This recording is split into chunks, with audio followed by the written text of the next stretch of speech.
These are the pacemakers, people who stand out from the crowd, people who change the world they live in, people whose faces are not always familiar, people on whom the community depends, people who are changing Britain today. These are the pacemakers.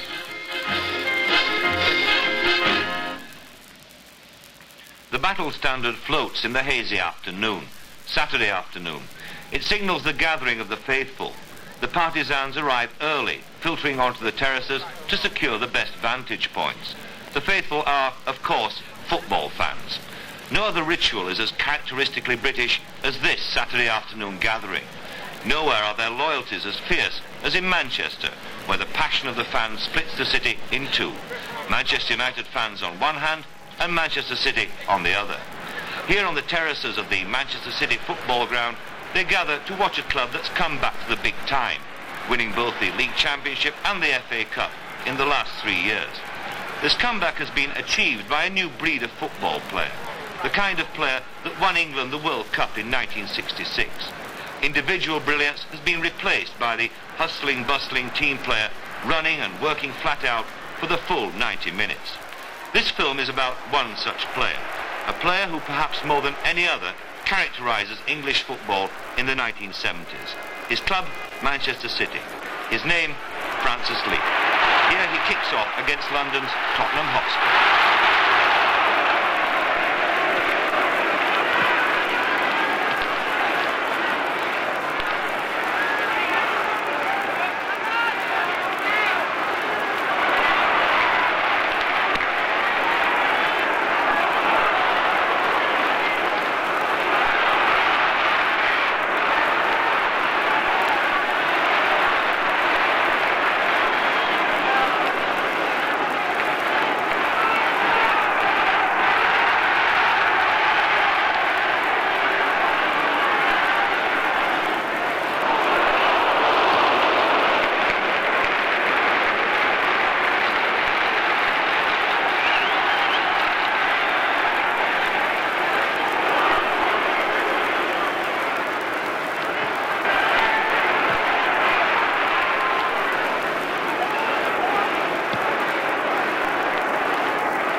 Work done. A hard match against London's Tottenham Hotspur produces a 1-1 draw. Francis Lee did not score, but his hard work helped to produce a last half goal that enabled his club to share the points. The drama's over for another week. A warm bath to get rid of the mud, and then home.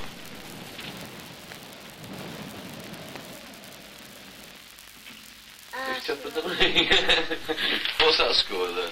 What's this here then? Liverpool 1, United, Manchester United 4.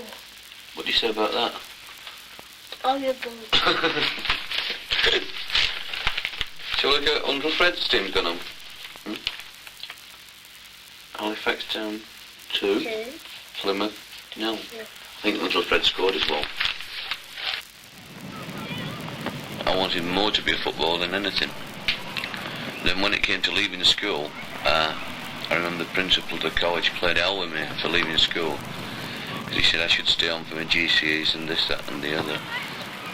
My father asked me what I wanted to do. I said I wanted to be a footballer. He said, well, go on that 12 months a day.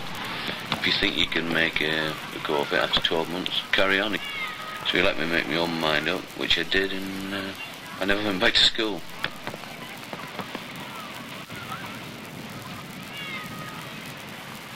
Then I joined Bolton Wanderers as a ground staff boy. and the following season at 16 I got in the first team. And I always remember my father, he worked in a weaving mill. He was a weaving shed manager. He worked there for 41 years in the mill. And he always said, he said, you've got to enjoy yourself, he says, because when I go to work, he says, from 7:30 till 5:30, it's just like being in prison. He says, you get through them gates. He says, and you can't get out unless there's something wrong with you.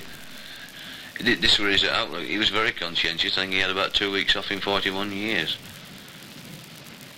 He hated not being free. Who do you think is the best player for Tottenham you saw yesterday? Jimmy Greaves. You like Jimmy Greaves, do you? Hmm? And what about the goal he scored?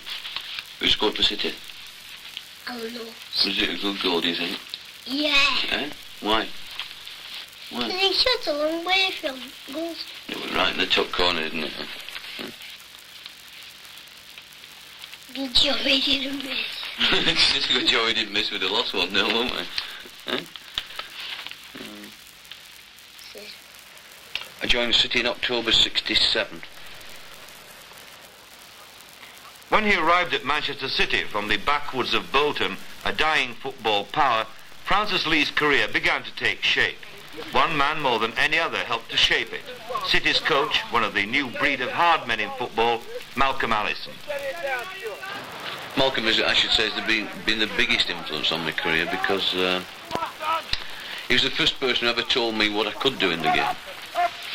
I think it gave me a tremendous confidence boost because he told me that he thought as one day he would make me into a great player.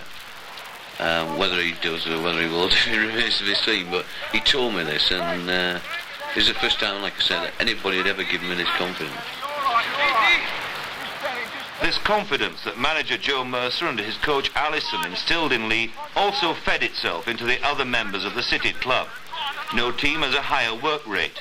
No team has more stamina. They can literally run all day, each man tuned to a pitch of physical perfection. This dedication is typified here when they run against former world mile record holder Derek Ibbotson in the white jersey.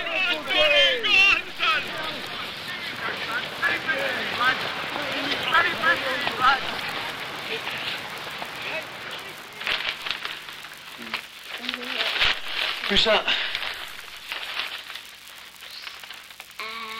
What is his name? Styles. What's his first name? Nobby Styles. Do you like Nobby Styles? No. Eh? You don't like him, do you not? Well, who's that he's tackling there? I don't know. Eh? That's your favourite, Jimmy Greaves. That's not. It is. It's Jimmy Greaves.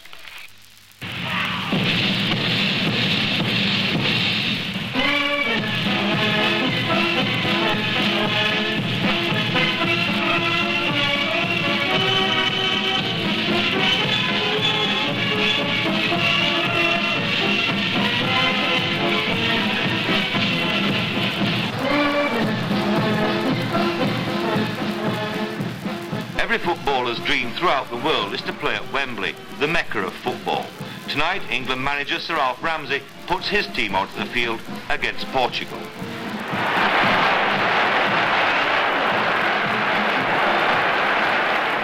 It's a terrific atmosphere, really.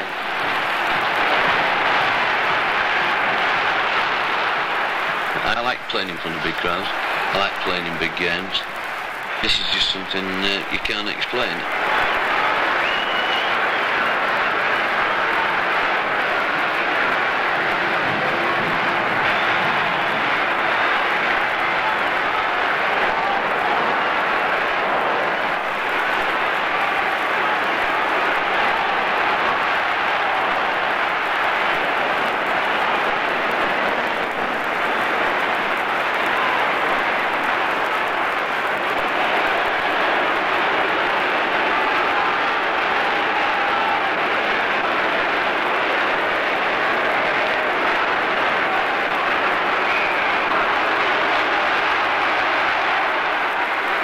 Sir Alf Ramsey, faced with the biggest challenge of his career, retaining the World Cup, won so brilliantly in 1966, uses this match with Portugal to give new players a chance to work with his old favourites, men like Bobby Moore, Bobby Charlton and Alan Ball.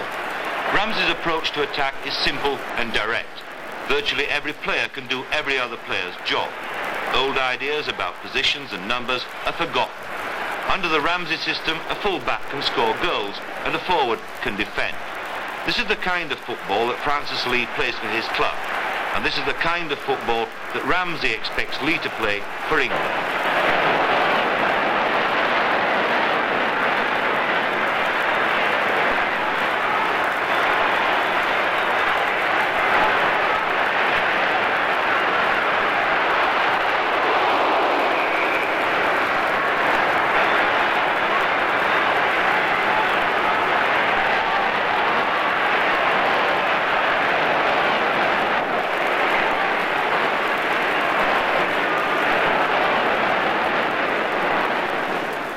Here Lee wins a corner for England.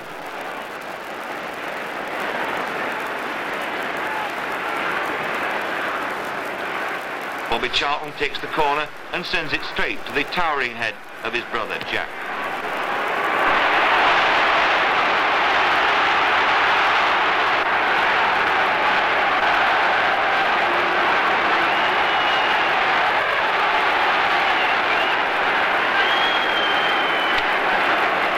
Portugal, a goal down, start the second half attacking for the equalising goal. They're a tough, hard side with a high degree of ball skill. Despite the pressure, the England backs hold, and the Portuguese, now committed to attack, leave holes in their defence which the England forwards are quick to find.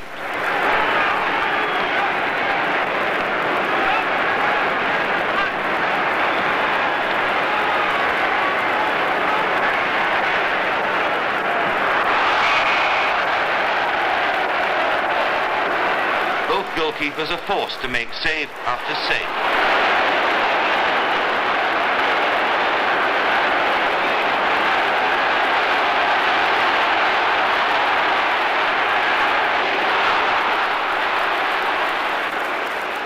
I think the biggest fear behind every footballer's mind is that his career might be finished with a bad injury. Colin Bell is taken off with a dislocated shoulder. Despite this reminder of the possibility of injury, Lee throws himself into attack.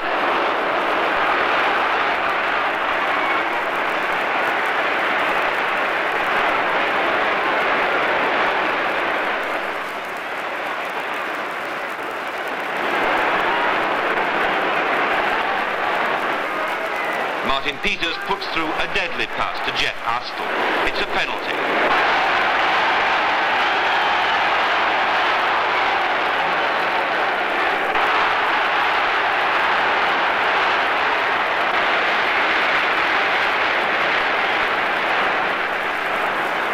Francis Lee takes the shot.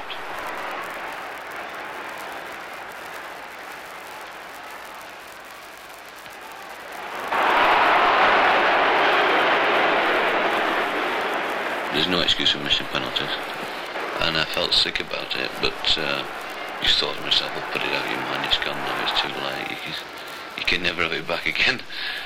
Despite the missed penalty, England beat Portugal 1-0. Another step on the road to Mexico. Francis Lee will be in the team for the World Cup in Mexico. I think England could win it, but if they do win it, it'll be a fantastic performance, a fantastic achievement.